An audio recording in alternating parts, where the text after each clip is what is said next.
Montana Territory, January 1883. The wind scraped against the mountains with a sound like bones being dragged over stone. Mara Keller pulled the threadbare quilt tighter around her shoulders. Cold seeped through the floorboards of the shack, through her boots, through her skin, until it had settled deep in her bones. She had not eaten since yesterday morning. The last of the beans were gone. The firewood was long burned. She had nothing left. Her husband, Walter, had died in early December when his horse slipped on ice and threw him down a ravine. The land he left behind, 40 acres of frostbitten dirt, was a debt-ridden dream that no longer belonged to her. The bank agent had come 2 weeks ago and said she had until New Year's to vacate. That had been 5 days ago. Now it was just her, the shack, and the snow. She sat on the floor near the cold stove, arms wrapped around her knees. Her hands trembled. Her lips were blue. And still she stayed. She did not know where else to go. The sound of hooves crunching snow drew her eyes to the small window. She pushed herself up, heart thudding. The last thing she needed was a drifter or a man with bad intentions finding her here. But the man who dismounted outside was tall, broad-shouldered, and moved like someone who did not have to prove anything. He pulled a bundle of firewood from his pack and walked to the door without knocking. She opened it before he could. "Who are you?" she asked, voice hoarse. He tipped his hat back. His face was weathered but kind, with sharp cheekbones and eyes the color of river stones. "Name's Wes McCrae. Folks call me Wes." She looked down at the firewood in his arms. He held it out to her. "You looked like you could use some warmth." She hesitated, pride fighting with desperation. Then she stepped back and opened the door wider. "Come in then," she said. He knelt near the stove, opened the door, and began stacking the wood inside. "I saw smoke here last week. Then none at all the past few days." "I ran out," she said. "I figured." He struck a match and the fire caught quick. The wood cracked and popped, and warmth began to fill the space like a slow breath. Mara crouched down near it, stretching her hands close.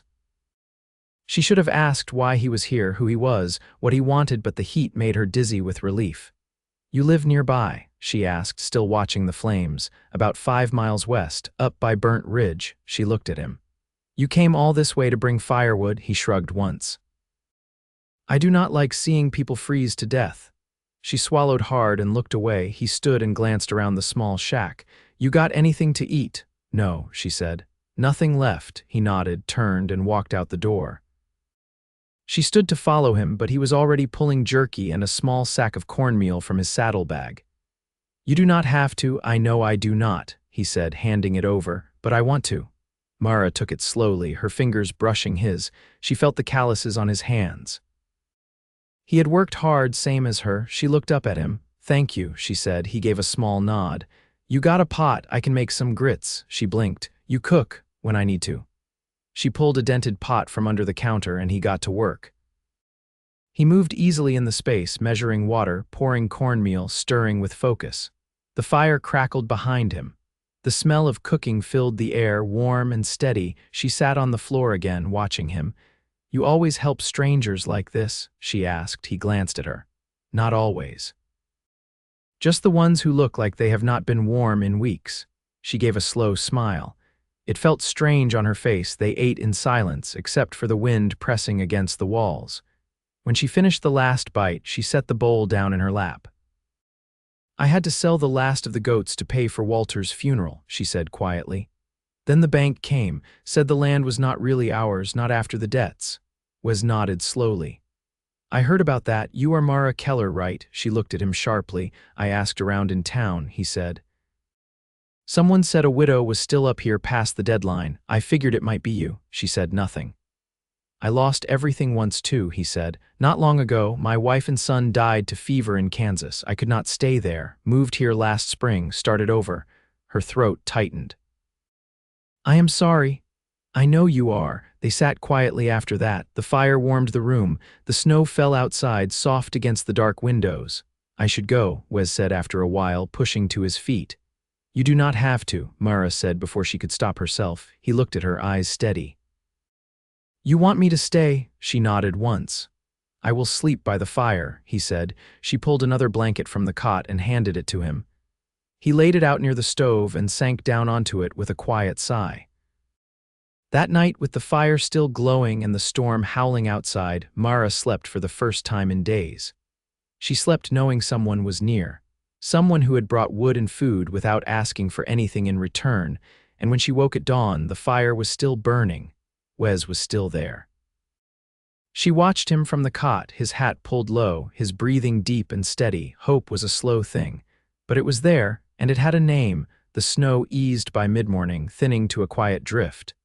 Pale light filtered through the warped glass, casting long lines across the floor.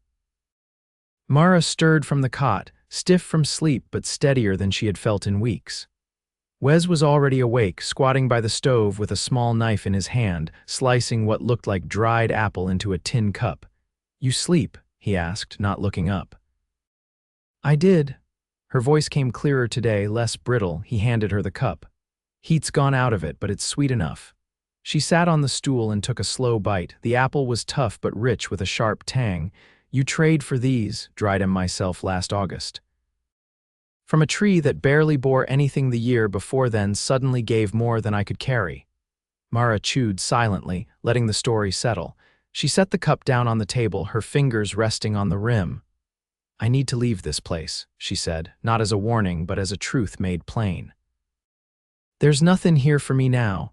Wes leaned back on his heels. "Where would you go?" "I don't know yet. I thought about Miles City. I could maybe find work there, seamstress shop, laundry, something regular." "You ever been?" She shook her head. "I'd have to walk, no horse, no cart." "I sold the mule in November. There's a wagon trail that runs north a few miles from here. I could take you that far. After that, someone's bound to pass through if you time it right." Mara studied him. "Why help me?" He rose and stepped to the window, brushing frost from the glass with the side of his hand. "Because I remember what it's like to have nowhere to go and no one to ask." She stood and crossed to the hearth. "You said you started over. What does that look like for a man alone?" "I build fence, haul timber, trade with the Kootenai some seasons. I've got a small cabin, enough tools to stay busy. It's quiet, but it holds." Mara nodded. "Sounds like you've managed, most days." He turned from the window. "You got anything left to bring?" She glanced around the room. "A few clothes, the quilt, nothing that matters. I've got a pack horse. We can load it and start before dark." "I don't want charity," she said, though her voice faltered near the end. Wes stepped closer, stopping just short of her. "You're not getting it. You're getting company on the road."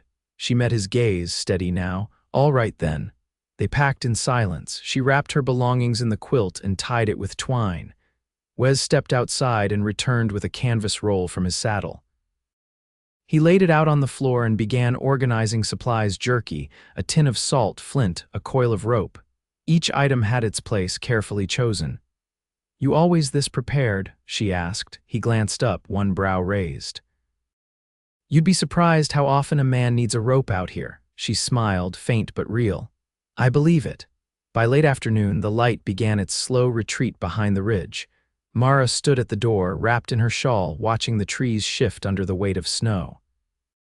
Wes secured the pack horse and brought his own mount alongside.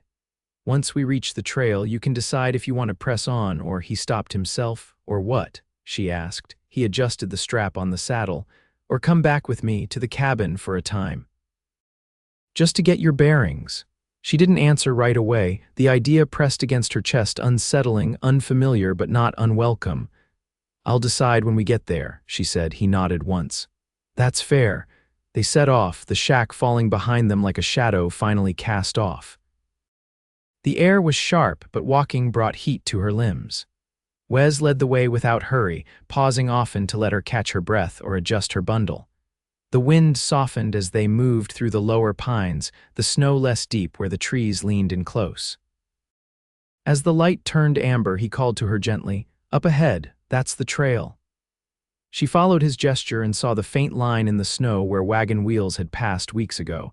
It stretched north, vanishing into the dusk. Wes stopped, turning his horse to face her. "This is where you choose." Mara looked down the trail, then at the forest behind them. Her fingers tightened around the strap of her bundle. "I don't know what's waiting in Miles City," she said at last, "but I know what's behind me." She looked back at him. And I know you brought firewood when no one else did. He didn't speak, just waited. She turned from the trail and stepped beside him. Show me the way to your cabin. Wes let out a breath, quiet and deep. He reached for her bundle, lifting it onto the packhorse without a word. Then he offered her his hand. The snow fell soft around them as they turned west into the trees. The path west bent around a frozen creek, then climbed slowly through a stand of fir where the snow lay quieter, tucked in the shadows.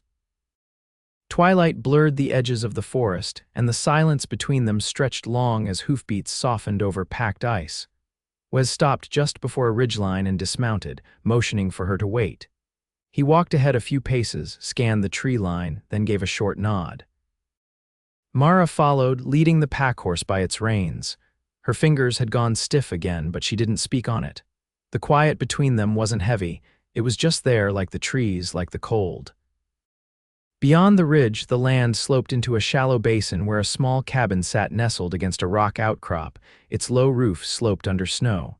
Thin smoke drifted from the chimney.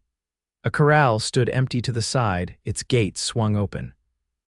The place looked lived in but not cluttered, as if someone had built it with his own hands and hadn't expected company. Wes opened the gate and led the horses into the lean-to beside the cabin. "You can go inside," he said. "Door sticks, but it'll give."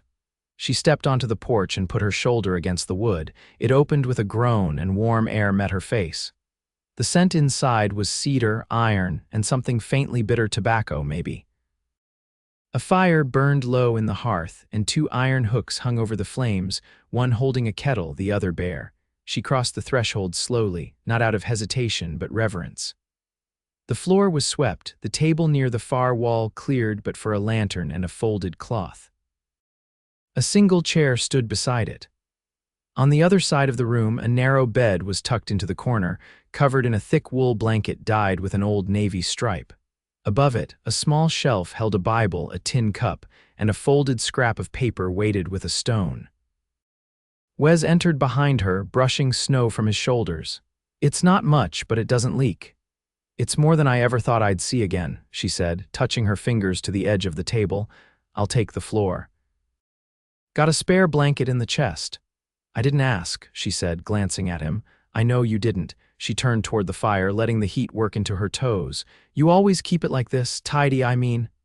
"I do better when things are in order," he said, unbuckling his coat. "Too easy to let things go when no one's watching." She knelt and added a split log to the fire. "Feels like you've lived alone a long time, since spring, long enough for the quiet to feel normal." She didn't press. Instead, she stood and unwrapped her shawl, folding it over her arm. He watched her a moment. "I can make coffee. It's not fresh ground, but it's decent. All right." He moved around the space with a quiet efficiency, filling the kettle, setting it back over the flame. She sat on the edge of the bed, not yet ready to call it hers. Her feet ached, but she didn't complain. She watched him instead, how he crouched low, how he didn't waste movement. He didn't speak unless there was use in it. She liked that. "You ever fix things?" he asked suddenly. "What kind?" "Clothing mostly. Got a coat needs stitching." "I've been meaning, but I haven't got the hand for it." "I can mend." She folded her hands in her lap. "Used to do all of Walter's shirts. He tore them near weekly." "You miss him?" Wes asked, not unkindly. She didn't answer right away. "Not the way I thought I would." "I grieve what might have been more than what was." He nodded slowly, eyes on the kettle. "That's different than sorrow, still deep though." "It is." The fire crackled once, sharp and sudden. She looked down at her hands, then back at him. "What did you do with the grief?" she asked. He poured the coffee into 2 tin cups and handed her one. "I didn't let it have the whole of me, just a part." She took a sip. It was bitter and hot. "That's a hard thing to learn." "I didn't learn it fast." She set the cup down on the floor beside her boot. "You got any books?" "Just the one." He nodded toward the shelf. "Mind if I read it?" "Not at all." She stood and crossed to the shelf, lifting the worn Bible. Inside the cover, a name had been written in faded pencil, Wes McCrae. She ran her fingers along the letters, then looked back at him. "Your wife," he nodded once. "What was she like?" "Quieter than me. Raised chickens. Drove a wagon better than any man I ever met. Sang sometimes in the evenings." Mara returned the book to its place. You ever think about leaving Montana? I did once. But I realized I didn't need to run, I just needed to build something that didn't hurt to live in. She stood still a moment, then walked back to the chair and sat. I'd like to help you build. He looked at her carefully, as though she were still deciding and he didn't want to sway her. Then stay, he said. She nodded. That night, after he banked the fire and lay down near the hearth, Mara lay on the bed and listened to the wind press against the cabin walls. It didn't feel like it would break them. It just passed by. She closed her eyes, and for the first time in months, she didn't dream of loss. The thaw came slow, filtered through gray skies and the steady drip of melting snow from the cabin eaves. By late February, the earth had begun to show through in dark patches where the sun reached longest. The trail past the ridge was still too soft for wagons, but the days stretched wider, and the cold no longer bit so deep. Mara stood outside the cabin with her sleeves rolled, scrubbing a tin basin clean with ash and snow. Her knuckles were raw from the cold, but she worked with purpose.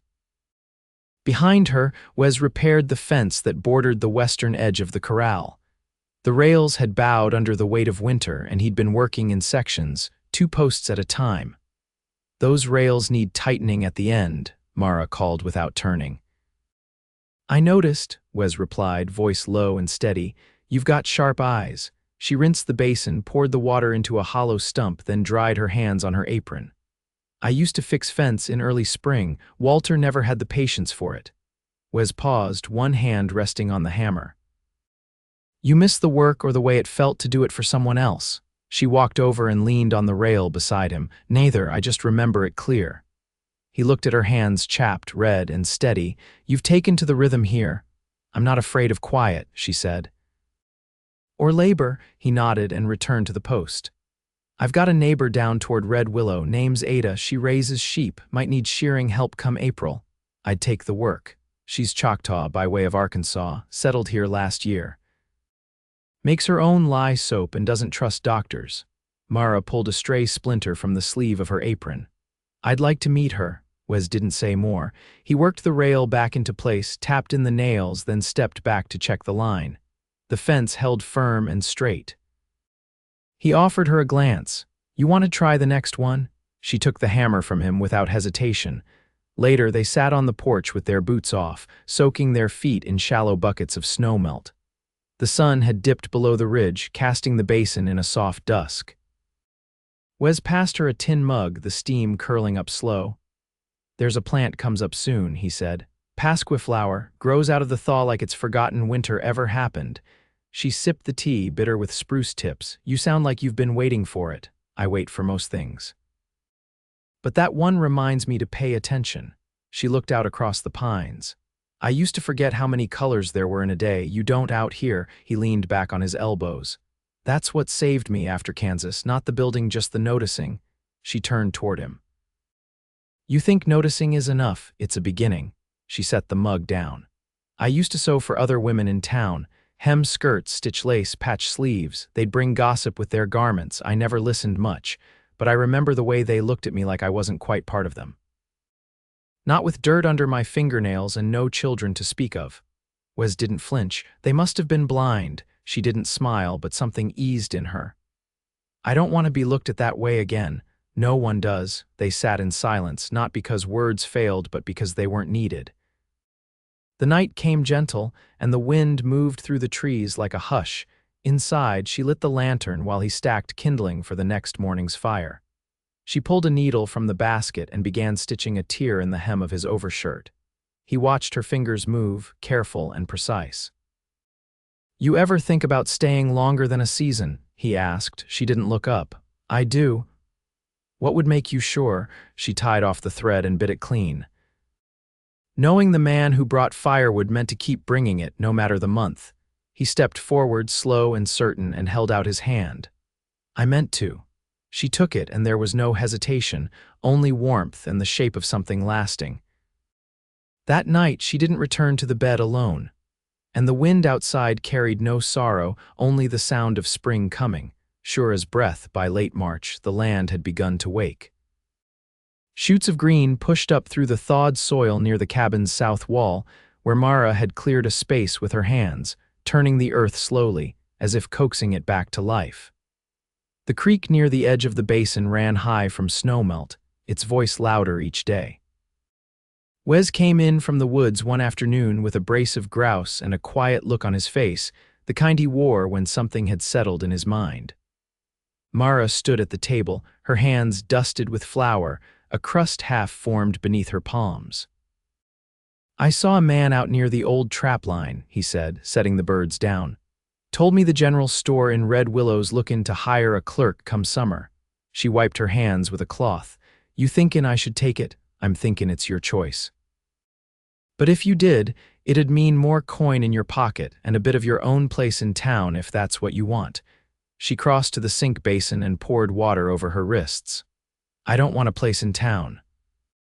I want to wake up where the wind sounds like something I can rest my back against." He leaned against the doorframe. "Then I'll stop wondering." She turned and looked at him. "You thought I'd leave? I figured you might want something steadier. This life's got no promise in it but the work." She picked up the bowl of dough and carried it to the hearth, setting it to rise near the warmth. "Steady don't mean safe. I've known safe that wore me thin." He stepped forward and rested a hand at the small of her back. "You've got a say in everything here. What we grow, what we keep, how we spend the days. I want that to be yours as much as mine." "You already gave me that the day you let me stay," she said without hesitation, "but I want more than just a place." He waited. "I want us," she said, her voice low but sure. "Not for a season, for good." Wes didn't smile. He just reached for her hand and laced their fingers together. "Then let's make it right." They walked to the preacher's place 2 ridges over, where the man's wife brewed chicory and kept a Bible worn from use. The ceremony was quiet, with only pine boughs and the wind for witness. Mara wore a pale blue shawl she'd stitched herself, and Wes stood beside her like a man who'd stopped running. Afterward, they rode home slow, the sun dipping behind them, casting long shadows that didn't feel like ghosts. In the weeks that followed, Mara planted onion sets, cabbage, and early peas in the tilled bed near the cabin. Wes built a second lean-to for storage, and together they cleared more brush near the east slope, planning for a proper root cellar come fall. One morning, Wes returned from Red Willow with a small cast-iron stove tied to a sledge, a gift from Ada passed along with 2 bars of soap and a note carved into birch bark. "For the woman who took winter and made it hold still." Mara placed the stove near the back wall and baked her first loaf of bread in it by mid-April. They ate it warm with the last of the summer honey Wes had bartered for the autumn before. She laughed when it stuck to his beard, and he kissed her with the taste still on his lips. By May, the wildflowers had come. Wes brought her pasqua flowers in the early morning, their purple heads soft and bent with dew. She pressed one into the Bible beside Lillian's name, not to cover it, but to keep it company. They didn't speak often of the past.